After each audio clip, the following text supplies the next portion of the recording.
Bismillah, Alhamdulillah, wassalatu wassalamu ala rasulillah wa ala alihi wa sahbihi ajma'in wa ba'du.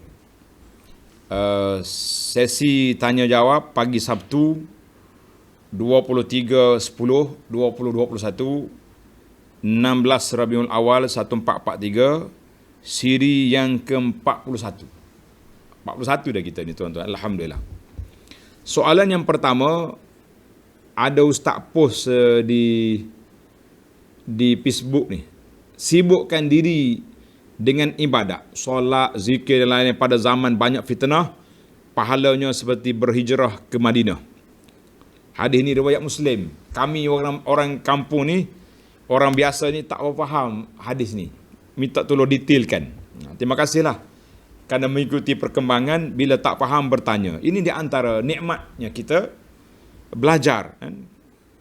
Eloklah juga ruang kita beri peluang kepada para pelajar boleh bertanya jawab ni, tapi anda tak jamilah semua soalan itu akan dijawab, semua soalan yang ditanya itu direspon. Kadang-kadang terlepas pandang. Admin kita pun macam-macam, ada kelas, ada pengajian, ada mengajar. Baik, hadis ini tanda ni, hadis ini Nabi SAW bersabda, an Ma'qil bin Yasar radhiyallahu anhu qala an-nabi sallallahu alaihi wasallam al-ibadatu fil harji kahijratin ilayya. Orang yang dapat melakukan ibadat semasa berlakunya huru-hara, dalam keadaan huru-hara tu dia beribadat, maka pahala dia seperti berhijrah ke aku, hijrah ke Madinah. Hadis ni riwayat Muslim, hadis sahih. Maknanya pada zaman mula-mula dulu, peringkat awal zaman hijrah. Jadi sahabat-sahabat ni ada yang terpaksa pergi ke Habasyah, dia panggil hijrah yang pertama, ila darul kufri wa ahli. Jadi ada juga yang berhijrah sana sini semata-mata nak jaga iman, nak jaga akidah. Maka Nabi kata tak apalah, kalau orang boleh jaga iman dia ketika itu, besar pahala. Dan sekali lagi, apabila berlakunya fitnah di akhir zaman kita ni, baru berlaku huru-hara menyebabkan orang ni akan terkeluar daripada agama, maka dia jaga agama dia ibadat ketika itu, pahala dia juga termasuk di pahala macam orang berhijrah ke Nabi SAW. Macam zaman kita hari ni, maknanya banyaknya pahala orang boleh beribadat ketika susah. Anda duk perhati, bila susah lah orang tak ibadat. Dalilnya bila masuk hospital, ramai tak solat di hospital. Dalil dianya, wayar penuh di tubuh, macam nak solat. Bila berlaku huru-hara, duduk di pusat kuarantin, tak apa banyak mana ibadat. Duduk di pusat minah bandi, tak kuat ibadat. Maknanya kalau ada orang boleh ibadat di tempat itu, pahala dia besar. Sebab waktu huru-hara, dia boleh ibadat. Kita kata orang ni pahalanya besar. Tak tahulah huru-hara setara mana. Setengah orang ni bila nak kenduri anak, dah handphone ustaz. Ustaz, saya nak jamak lah esok, boleh tak? Jamak kenduri. Kenapa? Oh, kelang kabut ni. Tak kelang kabut mana? Boleh je solat sekejap. Apa yang masalahnya? Kan? Jadi kita kena pandai lah. Baik. Soalan yang kedua, adakah sah solat sujud atas rambut yang panjang di dahi? Orang ni rambut dia panjang, dia tak pakai kopiah. Maka bila dia sujud, rambut dia tuju atas lantai. Sah ke tidak? Maka di sini ada khilaf ulama. Dalam fiqh mazhab Syafi'i ini, dia tak boleh ada berlapik. Dahi kita tu dilapik dengan benda yang ada pada kita, yang bergerak sekali dengan kita. Rambut ke, kain serban ke, ekor serban ke, maka itu membatalkan solat. Sebab itulah bila kita nak solat, digalakkan kita pakai kopiah, supaya rambut panjang tu tak turun atas dahi kita, terlapik dahi kita tu. Adapun kalau rambut panjang kena ikat, tak perlu ikat, cuma nak jaga tempat sujud je. Tapi kebanyakan ulama lain daripada mazhab Syafi'i, dia kata tak ada masalah. Khilaf lah situ, sebab tu saya kata khilaf. Kita khilaf. Ibnu Qudamah ni dalam kitab dia Mughni, dia kata Qala al-qadhi idza sajada ala kauri inama, atas ekor serban ke, atas lengan baju ke, atas ekor kain dia tu, salatu sahihatun. Sah. Mazhab Syafi'i agak teliti dalam masalah ini. Jadi kita ambil pandangan kita lah. Pandangan kitanya tak boleh berlapis dahi kita tu dengan rambut. Kalau sikit je tak apa masalah. Contohnya berapa orang sini. Tapi dahi kena lagi atas lantai. Itu tidaklah batal. Jadi ambil perhatian lah.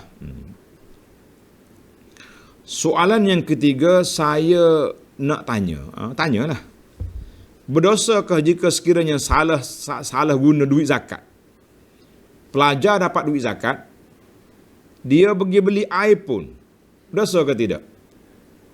Baik awak tak tanya, beli je lah. Kan? Kita kata kalau sekiranya pelajar yang dapat tadi, dia asnaf. Mana berhak menerima duit zakat. Tapi dia perlu kepada alat-alat.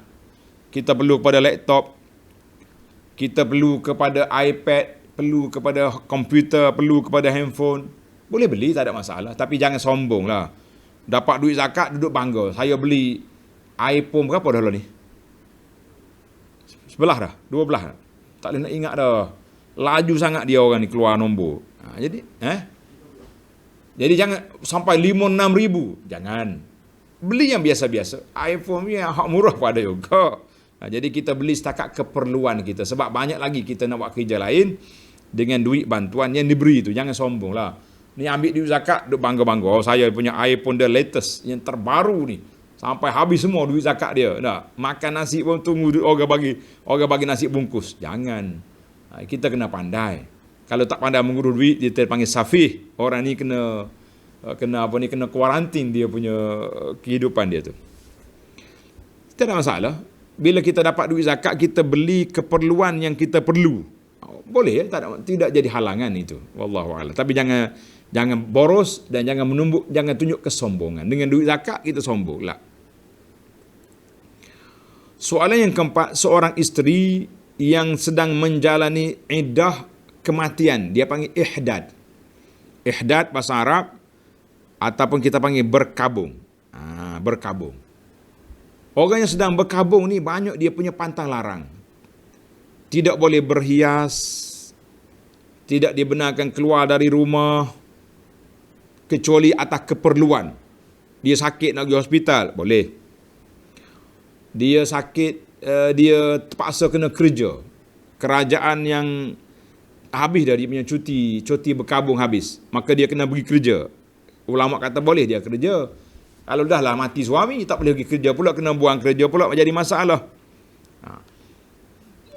Timbul lagi soalan, bolehkah dia pergi keluar, pergi ziarah anak dia? Boleh. Kita kata tak boleh. Tak boleh pergi ziarah anak. Nak pergi ziarah orang tu orang ni tidak boleh. Soalan dia sini, kalau bapak dia, bapak, ayah dia sakit, boleh tak boleh ziarah? Sini khilaf ulama. Ada yang mengatakan kita boleh pergi ziarah pada siang hari. Malam kena balik duduk di rumah tempat dia berkabung itu. Jadi eloknya begitulah keadaan. Manakala ayah kita ni sedang sakit kuat dah, kita nak kata tak boleh pergi terus, ayah dia, biarlah dia pergi, tapi pergi siang je. Malam, kalau kata saya nak khidmat ayah saya, pergi tengah hari. Malam adik lain jaga pula, kita balik ke rumah kita, sebab dia sedang berkabung. Sebab itulah orang yang berkabung ni banyak pantang larang. Ni setengah isteri ni ikut van jenazah pergi kubur, tak boleh pergi. Saya syorkan tuan-tuan dan puan-puan baca, tengok dalam web Mufti Wilayah. Dia tulis Al-Kafi nombor 626. Hukum ibu menziarahi anak yang sedang sakit waktu berkabung. Ada jawapan di situ. Tuan-tuan bacalah secara detail supaya lebih puas hati. Abu Anas ni jawab atas nama Al-Faqih ilallah. Jadi bila mufti jawab tu orang panggil lebih semangat sikit lah kan. Maka mufti kata kami berpendapat bahawa tidak harus bagi seorang ibu yang sedang berkabung keluar pergi ziarah anaknya yang sakit, kerana dalam masih lagi tempoh ihdad, dia panggil ihdad. Jadi kalau kecuali kita pergi siang hari, bila ibu ni pergi ziarah, anak tu termotivasi, jadi segar balik, bolehlah kita pergi ziarah. Tapi kalau sakit sikit-sikit ya, kawan-kawan sakit ya, tak perlulah. Jadi soalan tadi, kalau sekiranya ayah dia tu sedang sakit berat, jadi kita kata boleh pergi, tapi eloknya pergi siang hari, malamnya balik tidur di rumah tempat dia berkabung. Wallahu alam. Ni ada juga soalan daripada seorang anak. Dia kata, ini soalan betul ni, soalan realiti. Saya tak letak nombor lah sini. Kita masuk di sini je. Dia kata mak dia di kampung seorang, tak ada orang dah. Jadi kami nak buat balik mak yang sedang berkabung ni ke bandar. Duduk dengan kami. Boleh tak boleh? Jawabnya tak boleh. Kita lah kena balik. Oh, saya kerja Ustaz. Dia cakap, saya kerja. Saya buat cadangan supaya dibawa balik siapa? Dalam siri yang lepas kita dah jawab. Dalam kuliah yang lepas. Wa wassaynal insan biwalidayhi itu. Ketika Luqman bagi nasihat supaya jaga hormat dari bapa kan. Kita kata kalau kita tak boleh balik, kita kerja, anak kita ada. Berapa beradik kita ada? 5-6 beradik. Ambillah anakmu 3 orang 4 orang. Kalau nenek perempuan, kita bawa balik nenek, bawa balik yang perempuan semua. Jangan pula aku ada laki-laki anak perempuan jadi bala pula atas rumah tu. Sepupu tidak mahram boleh kahwin, jadi bahaya. Jadi balik. Biar cucu jaga. Kalau langsung tak ada, kita pinjamkan bibik kita pergi letak jaga nenek. Ataupun kita minta pakcik-makcik yang ada di sekitar kampung kita ni, keluarga kita juga, kita minta dia bantu mari duduk rumah mak saya selama 4 bulan 10 hari ni sehingga tamat iddah, nanti habis iddah kami bawa balik ke rumah kita di tempat kita kerja. Saya kata anak-anak, waktu inilah Allah nak uji kita. Waktu kita perlu bantuan, mak datang. Sekarang ni mak perlu kepada bantuan anak-anak. Kita pula sibuk, busy, tak ada masa. Uruskanlah dengan cara yang baik. Kadang-kadang, kan saya dah sebut dalam cerita yang lepas,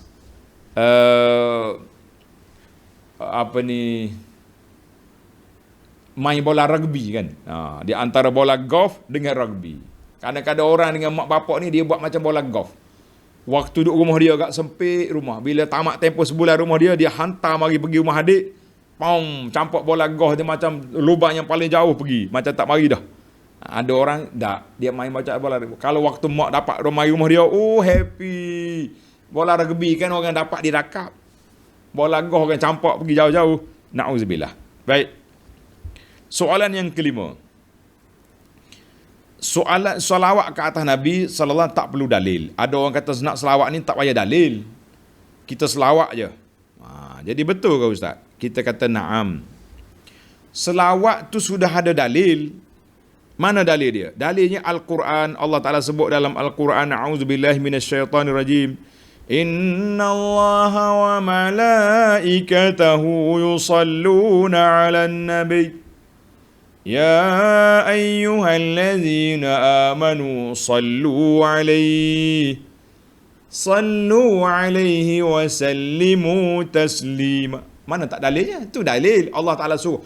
Ya ayyuhallazina amanu sallu. Orang beriman, selawat. Maknanya perintah suruh selawat itu sudah ada.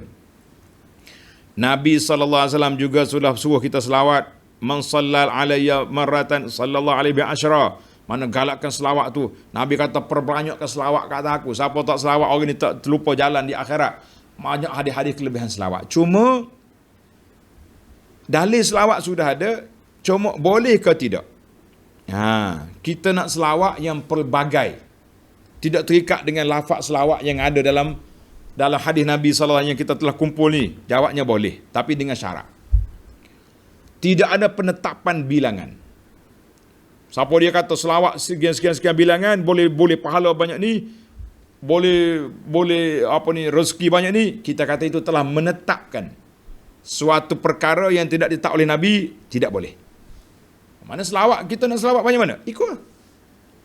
Boleh je. Tapi nak menetapkan pahala sekian-sekian. Menetapkan bilangan sekian-sekian. Menetapkan fadilat sekian-sekian, itu perlu pada Nabi, perlu pada dalil. Betul jawapan soalan yang ditanya itu betul. Tetapi dia punya klaus, dia punya syarat-syarat tu kena ada. Jangan ada penetapan, jangan ada. Kalau ada, bagi dalil. Nabi cakap bila? Selawatmu ni boleh pahala sekian-sekian. Sekali selawat, boleh jodoh. Sekali selawat, boleh. Tak. Oh, ini pengalaman. Kalau pengalaman tak sama orang. Tak boleh, kita tak boleh nak takmimkan benda tu. Pengalaman orang tak sama. Jadi kita kata tajribah ni tak boleh dijadikan satu undang-undang. Baik, soalan yang keenam, minta penjelasan tentang kelebihan surah Al-Insyirah. Adakah dalilnya? Jawabnya ada dalil, tapi dalil yang tak sahih. Kelebihan baca surah Insyirah. Dia kata di antara yang diriwayatkan, siapa dia baca surah Insyirah ni, dia punya kelebihan. Ni. Ya Ali. Tuan-tuan ingat baik. Kalau hadis panggil Ya Ali tu, cek dulu di sanad dia. Kalau sahih tak apalah, takut sanad mari daripada Syiah. Ya Ali, siapa dia baca surah Insyirah, seolah-olah dia telah mengenyangkan semua fuqara umat aku ni. Sekali kita baca Insyirah tu, kita dah kenyangkan semua orang pakai di kalangan umat Nabi. Setiap ayat yang dia baca, Allah Ta'ala akan beri satu pakaian yang cantik di akhirat esok. Jadi kata di para ulama, hadis-hadis yang ada ni, banyak lagi lah kelebihan-kelebihan lain, saya pun tak nak baca dah. Siapa dia baca surah Insyirah, pakaian nama ja'ani. Jadi banyakkan hadis ni, hadis tidak sahih. Ada ulama kata la aslalahu, tak ada asal dalam kitab hadis. Cuma dari sudut apa? Dari sudut tadabbur surah Insyirah untuk menenangkan hati. Naam. Alam nashrah laka sadrak. Jadi ayat ini kalau kita tadabbur, kita belajar, kita hayati, memang tenang hati. Jadi kita jangan duk cari kat benda-benda pelik, hadis-hadis tu, hadis-hadis yang palsu, yang mari duduk kelebihan-kelebihan itu. Tak boleh kita sebarkan benda tu atas nama Nabi sallallahu alaihi wasallam. Soalan yang ketujuh. 7 dah kita. Yang ketujuh.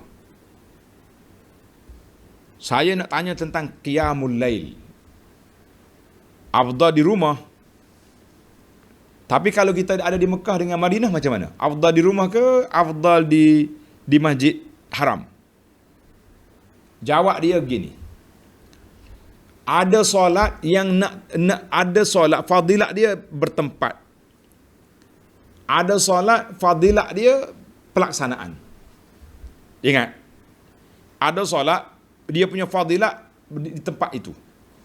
Ada solat kita buat mengikut suasana. Contohnya qiyamul lail. Qiyamul lail ini termasuk solat malam yang dianjur kita lakukan secara sembunyi. Maka afdal kita buat di rumah. Tapi kalau saya pergi awal masjid, buat di masjid. Lebih-lebih lagi kalau Masjid Mekah. Masjid Mekah solat di hotel pun 100,000 juga pahala. Ana tak apa nak cerita dengan orang ni. Solat di hotel di Mekah, pahala dia 100,000 juga. Solat di Masjid Haram 100,000 juga. Habis tak payah pergi masjid lah. Saya buat analogi bandingan yang cukup simple. Mudah ya. Tuan-tuan naik kapal terbang, dengan kapal terbang Asia, kapal terbang Mas ke, kapal terbang yang komersial tu, bukan kapal terbang haji. Tak sama orang duduk depan dengan duduk belakang. Sama tak sama? Tak sama. Yang duduk depan ni tak apa nak boleh tidur. Kejap-kejap datang, "Cik, mau minum?" "Cik, mau makan?" Tunjuk menu makan. Kita duduk kat belakang ni, jangan tanya menu lah. Ayam dengan ikan boleh pilih. Tapi yang lain tak ada pilihan. Walaupun 100,000, tapi orang duduk dalam masjid. Kita ada iktikaf, dekat dengan Kaabah. Jadi banyak lagi kelebihan, dekat dengan imam. Kelebihan tu banyak lagi lah. Cuma nak jawab respon pada soalan sahabat ni. Ada ibadat yang kita minta tempat. Macam solat berjamaah, kena di masjid. Solat sunat di rumah. Itu walaupun di tanah haram. Cuma kalau di Madinah tu mungkin berbeza sikit lah. Bagi kita orang yang pergi 2-3 hari ni, eloklah kita banyakkan solat di masjid. Sebab di Madinah pahala solat 1,000. Pahala solat 1,000 itu di mana? Di dalam masjid. Pahala 1,000 fil masjid. Luar masjid sama. kecuali Masjid Quba. Masjid Quba boleh pahala sekali umrah. Naam. Masjid Qiblatain ke Masjid Uhud ke masjid mana-mana sama je. Itu lain. Tapi di Mekah lah, tanah haram Mekah seluruhnya. Tuan-tuan baca dalam buku saya ni. Tentang keluasan tanah haram Mekah luas mana. Dalam buku Mekah Mukarramah Kelebihan dan Sejarah ni kita dah detailkan tentang tanah haram Mekah. Seluruh tanah haram Mekah 100,000 belaka. Alhamdulillah. Baik, kita pergi kepada ayat yang soalan yang ke-8 tentang ruh Nabi. Ada orang kata ruh Nabi ni yang pertama sebelum Nabi Adam lagi, betul ke? Jawab dia, ini termasuk dalam satu cerita, nama dia Nur Muhammad. Orang yang duk sebarkan hadis Nur Muhammad tu. Jadi ada seorang ulama nama Syekh Muhammad Ahmad Asy-Syanqiti. Dia tulis sebuah kitab Tanbihul Huzzaq ala butlani ma sya'a bainal anam min hadithin Nur al-mansub li Musannaf Abdul Razak. Peringatan kepada orang cerdik bahawa batilnya hadis yang mengatakan Nabi kita tu, hadis Nur Muhammad tu, Nabi tu daripada Nur tu, Adam tengok dia jari dia nak Nabi lah. Kita kata tidak. Maka ikut susunan lah, susunan Adam dulu, kemudian baru mari Nabi SAW. Jadi alhamdulillah hadis-hadis yang menyebut tentang Nur Muhammad itu tidak sahih. Jadi seorang ulama daripada Maghribi, nama dia Syekh Al-Amrullah Al-Ghumari. Ghumari ni bagi orang-orang yang ikut aliran Asy'ariyah Maturidi, terima dia. Dan ahli-ahli Sufi terima dia, tapi dia condemn juga hadis tentang Nur Muhammad. Tuan-tuan baca tulisan Syekh Al-Ghumari, masya-Allah, dalam bab hadis dia mempertahankan hadis Nur Muhammad ni, cerita-cerita yang pelik dia, yang kita duk baca dalam kitab kita tu, kitab rawi kita tu kan. Hadara ummuhu lailata maulidihi Asiyatu wa Maryam. Asiyah Maryam datang waktu beranak Nabi. Tak ada hadis tu, tidak, cerita tu tidak, banyak lagi cerita tak sahih ketika peristiwa Maulid Nabi yang diceritakan oleh penceramah kita di meja penceramah. Kebanyakannya ambil kitab Madarijus Su'ud, syarah pada berjanji tu. Saya baca kitab ni, khatam dah kitab tu. Tapi tengok dalam komen pada Ghumari, hadis ni kalau ada orang duk main Nur Muhammad lagi, kita kata tak payah Nur Muhammad lah. Muhammad innama, Allah Ta'ala sendiri sebut dalam surah Al-Kahfi, qul innama ana basyarum mislukum yuha'il. Aku ni manusia, tapi ada wahyu. Allah pilih dia jadi rasul, jadi nabi, jadi kekasih Allah. Itu tak boleh nak jadi sayyidul anbiya'i wal mursalin, itu jawatan Nabi. Tapi jangan lebih-lebih daripada yang ada, yang Allah peruntukkan kepada Nabi kita sallallahu alaihi wasallam. Baik, soalan yang ke-9. Soalan campur qasar dan tamam. Macam mana ni? Tengok soalan dia. Saya pernah dengar kalau kita musafir tapi kita solat tamam, kemudian nak qasar dan jamak dah tak boleh. Maksudnya tak boleh campur-campur, kejap qasar, kejap jamak. Kemudian buat tamam pula, minta penjelasan. Kita kata penjelasannya gini. Kalau kita dalam musafir, memang kita dibenarkan jamak dan qasar, kalau cukup syarat dia lah. Cuma kalau kita berhenti di mana? Berhenti di masjid. Berhenti masjid, kita nak ikut imam. Imam tamam, maka kita wajib kena ikut imam. Mana tak boleh solat qasar, tak boleh. Kita kena solat, kalau zuhur 4 rakaat zuhur. Selepas imam solat zuhur 4 rakaat bersama imam, kita pergi ke belakang, kita pun solat asar, qasar, jamak takdim, boleh, tak ada masalah. Tidak ada kecelaruan di sini. Nak tamam kemudian qasar, boleh. Contohnya saya masuk masjid, orang tak solat lagi, saya pun solat qasar 2 rakaat.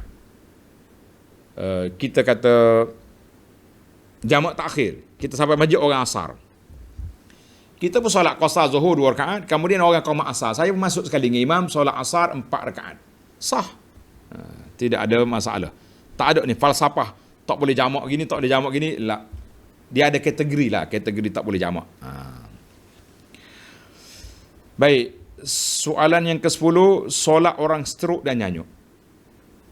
Sahabat kita ni bertanya, dia kata ayah dia kena stroke ringan. Ingatan banyak lupa, kadang-kadang meracau, jadi dia kadang sembahyang lambat sebab dia tak duduk termenung, kebengongan. Masa normal tak solat, tak sembahyang, lambat waktu. Macam mana keadaan ayah saya ni? Saya kata sukar untuk kita nak jawab. Kalau sudah disahkan dia ni, apa dia istilah orang nyanyuk ni? Nyanyuk, maka kita lepaslah dia. Sudah gugurlah dia punya taklif. Tapi kalau dia on off, sekali nyanyuk, sekali dia ingat, maka waktu dia ingat tu kita kena suruh dia salat. Karena itu saya kata tak boleh nak jawab secara spontan, secara satu jawapannya, sebab kena tengok kepada keadaan. Tengok kepada keadaan. Waktu dia lupa, nyanyuk, tak apa. Waktu dia ingat, kita kena peringatkan. Ada kalanya anak cucu kena tunggu dia nak solat. Kita ajar dia. Solat zuhur ni tu, solat zuhur ni. Usalli fardhu zuhri. Solat. Tapi dia tak tahu berapa rakaat. Kita kena jaga. Rakaat pertama, dia bangun. Rakaat yang kedua, tasyahud. Duduk baca tasyahud. Kena tolonglah. Khidmatlah kepada orang tua ni semasa dia masih ada. Alhamdulillah. Jadi anak nak jawab secara tuntas tidak boleh. Sebab kita kena ikut kepada keadaan. Ada orang nyanyuk dia berwaktu. Hari ni tak nyanyuk, ingat molek-molek. Esok nyanyuk pula. Jadi wallahu alam. Jadi anak-anak kena ambil peranan lah, tengok. Mungkin kita bawa ke doktor bahagian nyanyuk ni, dia boleh sahkan berapa peratus kenyanyukan dia tu. Wallahu alam. Soalan yang ke-12, saya ada tengok video berdosa solat atas jadah yang ada gambar masjid dan Kaabah. Saya pula baru beli sejadah. Jadah lama dah beli, cantik. Sayanglah. Ginilah tuan-tuan. Solat di atas jadah, gambar Kaabah ke dalam masjid, tidak haram. Tidak berdosa. Sebab kita beli gambar Kaabah sebab nak hormat kepada Kaabah lah tu. Kalau tidak, kalau nak hina, tak boleh pijak. Kita tak pijak atas gambar Kaabah tu. Kaabah tu depan, pijak tu bawah belakang. Gambar masjid, bukan pijak masjid. Tak sama. Tapi kalau gambar realiti Kaabah, jangan. Gambar sungguh. Sebab gambar tu dia ada tulisan, dipanggil kiswah. Di kelambu Kaabah tu tulisan ayat semua tu. Tulisan ayat. Saya pergi ziarah dah di kiswah, kilang dan tempat kelambu Kaabah ni di Mekah. Dan kebetulan salah seorang daripada bapa saudara saya, nama Mustafa, adik kepada ibu saya tu, dia kerja situ. Kerja bahagian tenung air benang emas tu. Dia memang tulis ayat. Mana kalau gambar Kaabah sungguh, tak bolehlah kita pijak sebab ada tulisan ayat Quran. Tapi kalau gambar lukisan tu macam yang kita beli sejadah RM10, RM20 tu, tak jadi masalah. Tapi eloknya sejadah ni kalau boleh yang kosong, sebab kita tak nak fikir panjang. Ni tengok Allahu Akbar. Bilalah nak habis PKP ni nak pergi Kaabah tu. Nak pergi Masjid Madinah tu. Nak pergi Masjid Turki. Jadi kita kena fikir. Jadi sebenarnya tak salah, tapi eloknya sejadah tu kosong. Tak semesti warna putih. Warna kosong, jangan ada warna, jangan ada gambar-gambar. Soalan yang ke-13, solat sunat musafir. Solat sunat musafir ni, berapakah jarak masa paling lewat antara solat musafir dengan waktu bergerak? Boleh dekah sudah solat kita pergi minum-minum dulu? Tak, kalau kita sudah solat kita minum, nama solat minum. Solat musafir ni kita sudah solat, bismillah, tawakkal Allah, kita pun jalan. Itu mana solat untuk musafir. Dari sudut tempoh lah. Tapi cuma ada perbincangan para ulama tentang adakah solat musafir. Solat kerana nak keluar daripada rumah.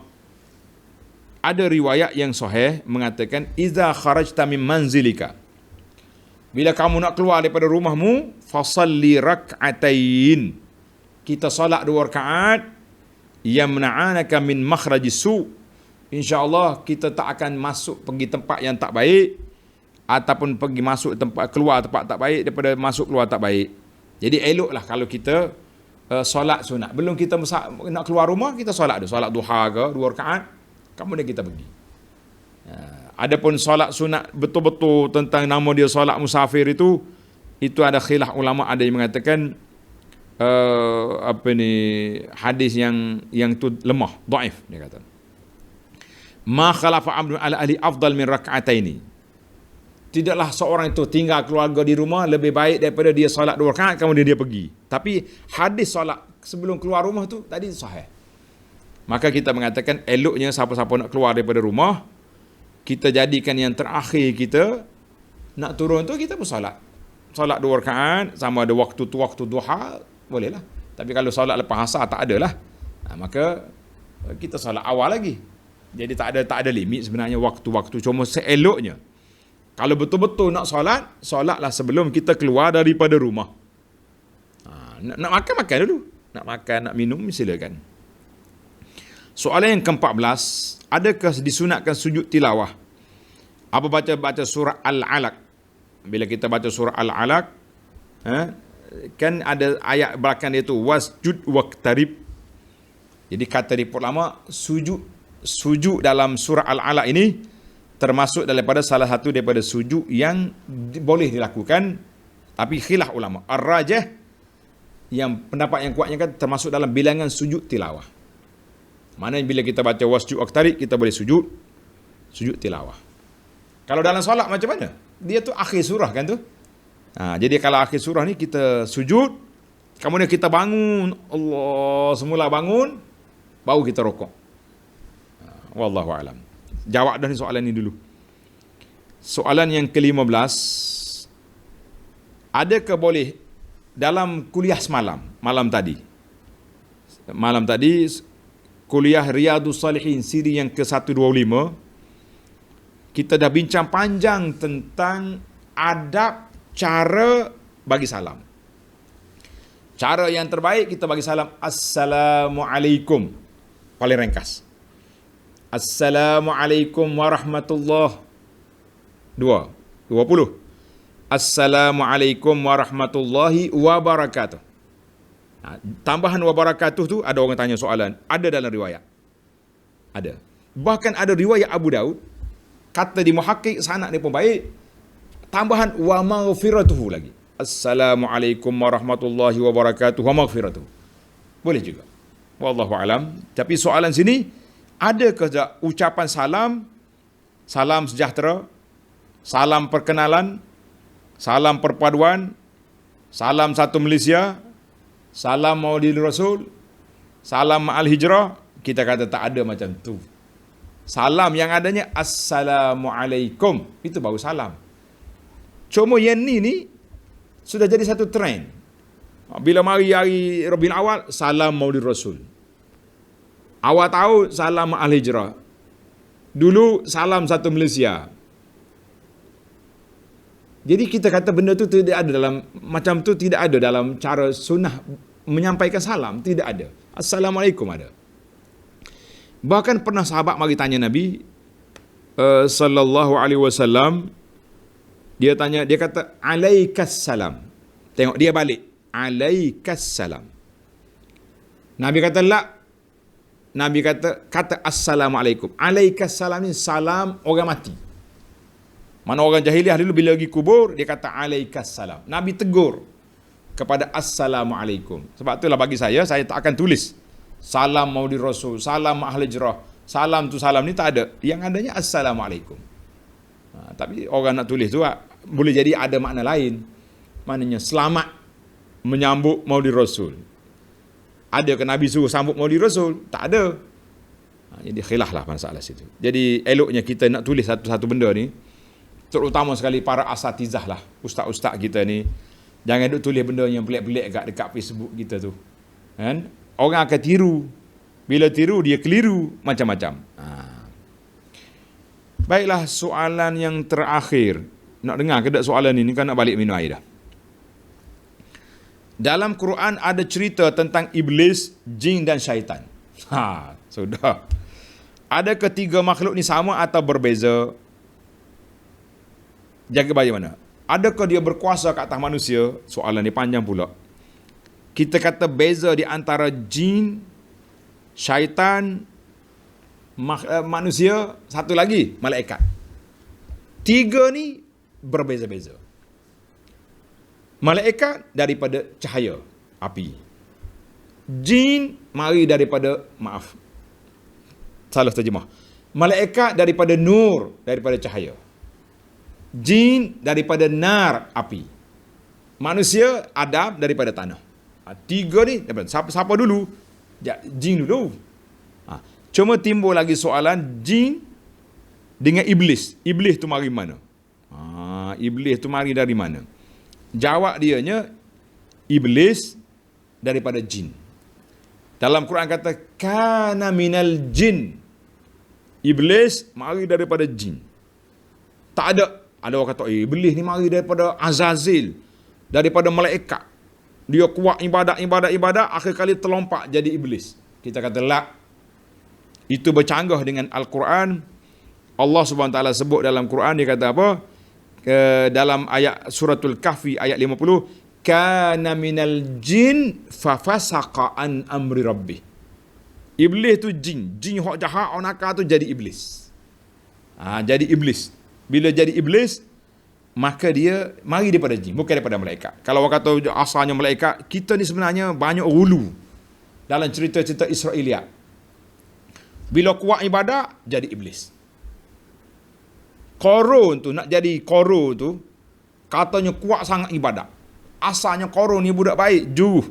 Ibadat kuat doa, syaitan mari ibadat belah dia, kalah dia. Bila kalah dia, syaitan kata, mu ni kena jadi ahli bisnes. Dia pergi nega kaya, akhir kali, ini semua cerita Israeliat. Yang betulnya, iblis kana minal jin. Iblis daripada jin. Jin daripada api. Unsur dia. Malaikat daripada cahaya. Kita daripada Adam. Baik, timbul satu soalan lagi. Syaitan mari daripada mana? Syaitan daripada semua. Jin pun ada, orang pun ada, syaitan. Dalam surah Qul a'udzu birabbin nas, malikin nas, ilahin min syarril allazi yuwaswisu fi sudurin nas minal jinnati wan nas. Jadi syaitan ni maknanya, syaitan ni makhluk pemberontak. Itu makna syaitan. Semua benda. Orang pun ada syaitan. Jin pun ada syaitan. Hayawan pun ada syaitan juga. Pasal itulah Nabi kita larang duduk, kita pergi solat di tempat unta parking.